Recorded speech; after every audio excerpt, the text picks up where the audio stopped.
নমস্কাৰ বন্ধুসকল, আজি হৈছে সোমবাৰ। দিনটোৰ গুৰুত্বপূৰ্ণ খবৰ আপোনালোকলৈ বুলি আগবঢ়াইছোঁ। প্ৰথমটো গুৰুত্বপূৰ্ণ খবৰ। মুখ্যমন্ত্ৰী ডক্টৰ হিমন্ত বিশ্ব শৰ্মাই তেখেতৰ ফেচবুক পোষ্টত এটা ভাল খবৰ দিয়ে যে অসমৰ বাবে আন এক অনন্য গৌৰৱৰ খবৰ।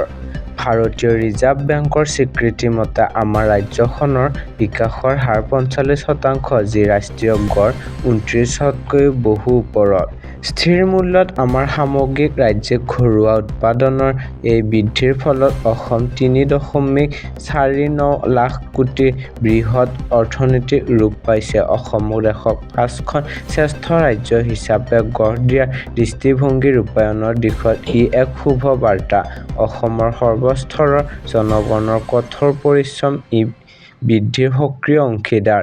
অসম দেশৰ অগ্ৰণী ৰাজ্যসমূহৰ এখন হিচাপে গঢ়াৰ দিশত আমাৰ প্ৰয়াস অব্যাহত থাকিব। আৰু পৰৱৰ্তী খবৰলৈ আগবাঢ়িছোঁ।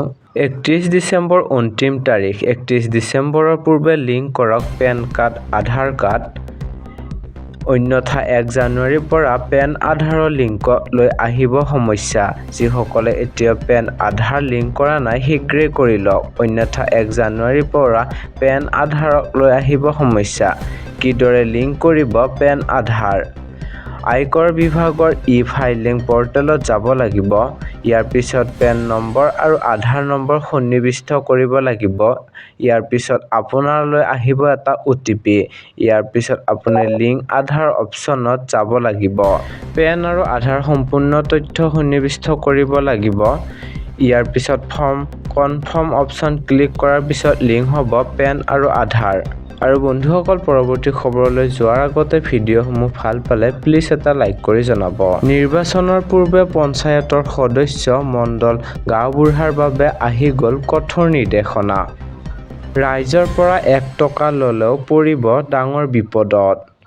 সময়মতে কাৰ্যালয়লৈ নহা চৰকাৰী কৰ্মচাৰীও পৰিব বিপদত। ঘৰৰ মানুহ আনিব নোৱাৰিব অফিচলৈ। এই অভিযোগতেই তৎক্ষণাত চৰকাৰে ল'ব একচন। ৰাইজৰ কামত কৰিব নোৱাৰিব ১ টকাও লেনদেন। অফিচৰ কামত আনিব নোৱাৰিব পত্নী বা স্বামীক। সদস্য পত্নীৰ সৈতে পঞ্চায়তৰ অফিচত বহি থাকিব নোৱাৰিব স্বামী। সদস্যৰ বাহিৰে পৰিয়ালৰ কোনো লোক থাকিব নোৱাৰিব পঞ্চায়তৰ অফিচত। জনতাৰ কাম সদস্যই নিজেই কৰি দিব লাগিব। পৰিয়ালৰ কোনো লোকে কৰিব নোৱাৰিব হস্তক্ষেপ। সকলো পঞ্চায়তৰ সদস্যলৈ জৰুৰী নিৰ্দেশনা। স্বামীসকলে পত্নীৰ কামত আহি হস্তক্ষেপ কৰিব নোৱাৰিব। যদি এনে কৰিছে দিয়ক অভিযোগ আৰু তৎক্ষণাত চৰকাৰে ল'ব ব্যৱস্থা। পঞ্চায়তৰ প্ৰতিনিধিলৈ চৰকাৰৰ কঠোৰ নিৰ্দেশনা। মন্ত্ৰী ৰঞ্জিত কুমাৰ দাসৰ ডাঙৰ ঘোষণা। পৰৱৰ্তী খবৰ। ২৬ৰ নিৰ্বাচনত হ'বনে অগপ বিজেপিৰ মিত্ৰতা?